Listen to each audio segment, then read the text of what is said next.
How come someone is handed over a whole country in ruins and manages to make it even worse? Discover the story of how Nicolás Maduro's rule turned despair into a full-blown dictatorship. Welcome back to our series, Once Upon a Time in Venezuela. In part 1 we saw Hugo Chávez's regime and everything he did to ruin his country. If you haven't seen that video yet, please make sure to see it before continuing with this one. Here, in part 2, we examine the tumultuous presidency of Nicolás Maduro, the successor handpicked by Hugo Chávez.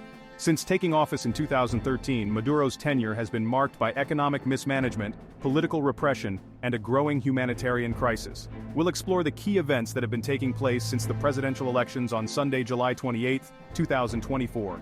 This video was prepared on Monday, August 5th, and we'll try to give you the most updated information. Now get ready because we are not afraid of his regime, and we'll be sharing everything we know. Let's get started. Nicolás Maduro's presidency began in 2013 after Hugo Chávez's death, marked by allegations of electoral fraud and irregularities, sparking widespread protests. Hyperinflation soon followed, leading to an economic collapse with the bolivar becoming nearly worthless and millions falling into poverty. Mismanagement and corruption within PDVSA led to a dramatic decline in oil production, further crippling the economy. From 2014 to 2017, large-scale protests erupted against economic hardships and political repression, resulting in deaths and arrests. In 2017, Maduro called for a constituent assembly, bypassing the opposition-controlled National Assembly, seen as a power grab. This economic and political turmoil triggered a mass migration crisis, with over 5 million Venezuelans fleeing by 2020. The humanitarian crisis worsened with severe shortages of basic necessities. Maduro's 2018 re-election, marred by fraud allegations, further isolated his regime. In 2019, opposition leader Juan Guaido declared himself interim president, gaining international recognition, intensifying the political crisis. Efforts to deliver aid were blocked, and severe economic sanctions were imposed, further straining the economy. Venezuela also faced widespread blackouts and infrastructure failures in 2019, highlighting failing public services. The COVID-19 pandemic in 2020 further strained the healthcare system, with the government's response criticized for its lack of transparency and effectiveness. The July 28 elections in Venezuela were a pivotal moment for the country, characterized by significant controversy and allegations of widespread irregularities. The elections were intended to be a democratic process to address the deep-seated political crisis, but instead they became a showcase of the Maduro regime's determination to maintain power at all costs. Nicolás Maduro, the incumbent president, was seeking to solidify his hold on power despite widespread international and domestic opposition. Edmundo Gonzalez, an economist with extensive knowledge of governance, was advocating for economic reform, transparency, and anti-corruption measures. Alongside him was Corina Machado, a prominent opposition leader known for her staunch advocacy of human rights and democracy, and her commitment to rebuilding democratic institutions. Corina Machado, despite being an influential opposition leader, was barred from running for president in the July 28 elections. The Maduro regime disqualified her from the race, alongside other significant opposition figures, in a strategic move to eliminate substantial competition and secure a more favorable outcome for Nicolás Maduro. This disqualification, part of a broader campaign of political repression, prevented Machado from directly challenging Maduro's presidency, thereby undermining the democratic process and stifling the potential for genuine political change. In response to her disqualification from running for president, Corina Machado threw her full support behind Edmundo Gonzalez, recognizing his potential to lead Venezuela out of its deepening crisis. By endorsing Gonzalez, Machado aimed to consolidate the opposition's efforts and present a united front against Nicolás Maduro's regime. She believed that Gonzalez's expertise in economics, his commitment to transparency, and his focus on anti-corruption measures aligned closely with her vision for a democratic and prosperous Venezuela. Machado's endorsement was a strategic move to leverage her influence and ensure that the opposition had a strong, viable candidate to challenge Maduro and advocate for the necessary reforms to rebuild the nation. The National Electoral Council, CNE, announced that Nicolás Maduro won the July 28 elections with a significant margin, claiming the process was fair and transparent. However, their reports lacked substantial evidence to support these claims, with inconsistent voter counts and unexplained anomalies. The CNE failed to provide detailed verification of electoral rolls, ballot counts, and procedures, leading to widespread skepticism about the integrity of the results. In contrast, the opposition presented overwhelming evidence of electoral fraud. They documented extensive voter intimidation, ballot stuffing, and destruction of opposition ballots, supported by videos, photographs, and testimonies. Independent international observers corroborated these findings, noting restricted access to polling stations and communication blackouts in opposition areas. Detailed analyses revealed irregularities in the electoral rolls, such as the inclusion of deceased individuals and exclusion of opposition supporters.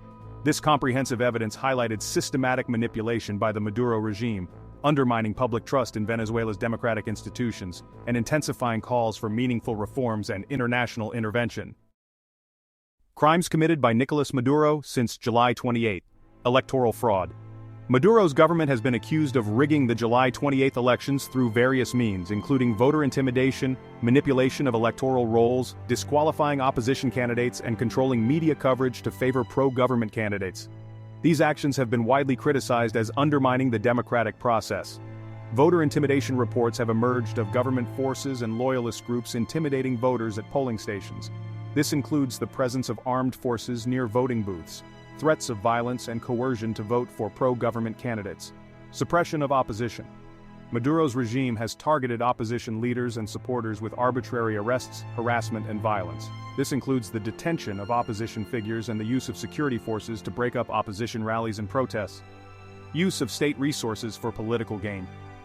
The government has been accused of using state resources such as public funds, government facilities, and state media to support pro-government candidates and campaigns.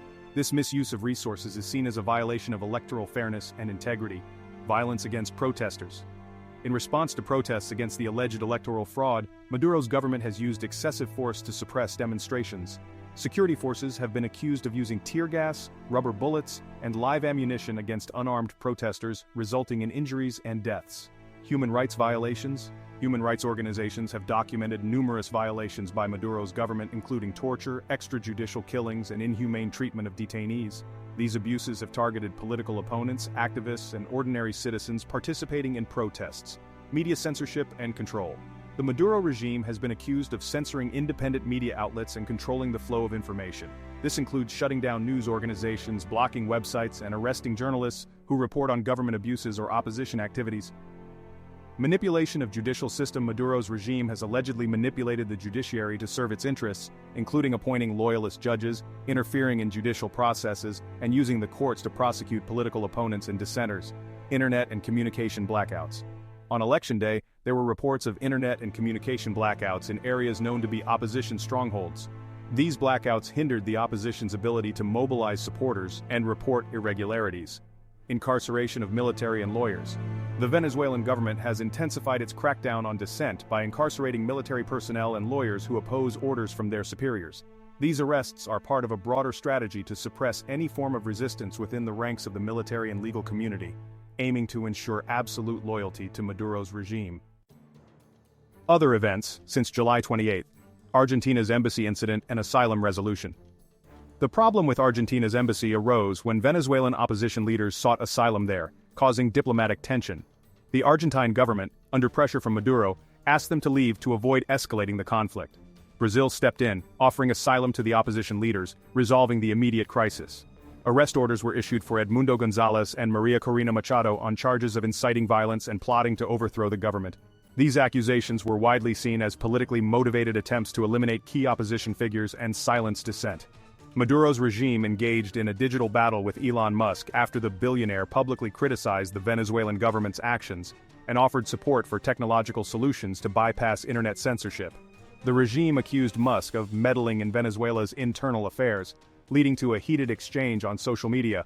The hacktivist group Anonymous became involved, targeting Venezuelan government websites and leaking sensitive information to expose corruption and human rights abuses. Their actions aimed to support the opposition and undermine Maduro's regime. At a recent Organization of American States meeting, countries were divided on Venezuela. Nations like the United States, Canada, and Argentina condemned Maduro's regime and called for sanctions and democratic reforms. In contrast, countries such as Brazil, Colombia, and Mexico supported Maduro, emphasizing non-interference in Venezuela's sovereignty. Supreme Tribunal of Justice meeting. In a crucial meeting held on Friday, August 2nd, the Venezuelan Supreme Tribunal of Justice further entrenched Maduro's power by dismissing challenges to the July 28 election results. The TSJ, widely seen as loyal to Maduro, rejected calls for an independent audit and upheld the election results despite overwhelming evidence of fraud presented by the opposition. This decision was expected since the TSJ, just like the CNE, works under Maduro's orders. Recent protests in Venezuela have been met with severe government repression. Techniques used include cutting electricity, interrupting communications, spreading false information, and deploying armed men to arrest participants. Additionally, people walking in the streets are being stopped and forced at gunpoint to show the videos on their phones. If any protest-related content is found, they are arrested. These oppressive measures aim to stifle dissent and maintain control amid growing unrest. In a recent speech, Nicolás Maduro criticized social media platforms TikTok and Instagram, accusing them of being tools for spreading opposition propaganda and inciting unrest. He claimed that these platforms were being used by foreign entities to destabilize his government and called for stricter regulations and monitoring to control the content being shared. Maduro's remarks highlight his regime's ongoing efforts to control and suppress the flow of information within Venezuela. In a recent announcement, Nicolás Maduro revealed plans to construct 2 new jails specifically designed to detain political dissidents and those accused of participating in protests. Before, Maduro would offer food or money. And now his new speech is filled with promises of having people incarcerated. In a provocative speech, Diosdado Cabello, a key figure in Maduro's government, openly declared that they would not provide proof of their electoral victory and that they would never relinquish power. He also stated that they would not allow any auditory to verify the election results. Cabello's statement underscored the regime's determination to maintain control at all costs, dismissing the need for transparency and democratic legitimacy. This bold proclamation further fueled the opposition's resolve and international condemnation, highlighting the entrenched authoritarian stance of Maduro's administration. Even the countries aligned with Maduro, while publicly supportive, are primarily motivated by their strategic interests in Venezuela's vast petroleum reserves. These nations do not genuinely believe in the democratic nature of Maduro's regime, but seek to maintain their influence and control over Venezuela's rich oil resources. International discussion on socialism and BRICS invitation. Amidst the domestic turmoil, international discussions about socialism in Venezuela have gained momentum. The country's ongoing crisis has become a focal point in debates about the viability of socialist policies. Additionally, Venezuela has received an invitation to join BRICS, a group of emerging economies comprising Brazil, Russia, India, China, and South Africa. This potential inclusion is seen as a move by these countries to strengthen their geopolitical influence and support Maduro's administration despite widespread criticism. The bounty. The United States government has placed a bounty on the heads of Nicolás Maduro and Diosdado Cabello, offering substantial rewards for information leading to their capture. In March 2020, the U.S. Department of Justice indicted Maduro and Cabello on charges of narco-terrorism, corruption, and drug trafficking. As part of the indictment, the U.S. announced a reward of $15 million for information on Maduro and $10 million for information on Cabello, destruction of Chavez statues. In the wake of the controversial July 28 elections, anti-government activists across Venezuela have been toppling statues of Hugo Chavez. These acts of defiance are a direct response to the alleged electoral fraud and symbolize the public's growing anger towards Nicolás Maduro and his regime. In cities like La Guaira and Coro, statues of Chavez were torn down, dragged through streets, and set on fire, demonstrating the depth of the opposition's resentment. Why Edmundo Gonzalez and Maria Corina Machado are a better option for Venezuela.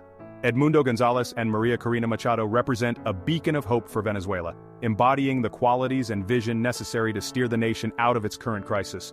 Edmundo Gonzalez, with his extensive background in economics and governance, brings a pragmatic and knowledgeable approach to addressing Venezuela's economic woes. His plans for economic reform focus on stabilizing the currency, attracting foreign investment, and revitalizing key industries like oil and agriculture.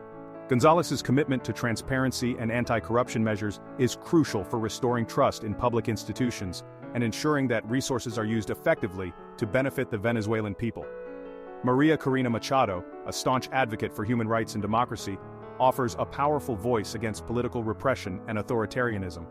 Her unwavering dedication to democratic principles and her experience in grassroots activism make her a formidable leader in the fight for Venezuela's future.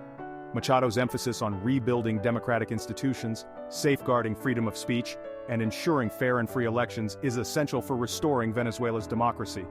Together, Gonzalez and Machado provide a balanced and comprehensive leadership team, capable of addressing both the economic and political challenges facing Venezuela and paving the way for a brighter, more prosperous future for all its citizens. Despite the immense challenges that Venezuela has faced, there is a renewed sense of hope with leaders like Edmundo Gonzalez and Maria Corina Machado emerging on the political stage.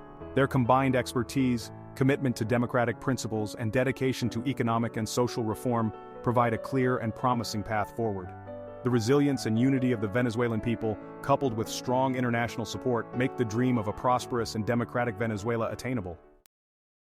Around the world, Venezuelans in the diaspora have been tirelessly supporting their fellow citizens back home and calling for international assistance. They have organized protests, launched social media campaigns, and worked with human rights organizations to raise awareness about the ongoing crisis. From Miami to Madrid, these efforts have united Venezuelan communities globally, highlighting the urgent need for humanitarian aid and democratic reforms. Their persistent advocacy aims to pressure international governments and organizations to take decisive action against Maduro's regime, providing much-needed hope and solidarity to those suffering in Venezuela. Somos Venezuela y queremos libertad. We are Venezuela and we want freedom.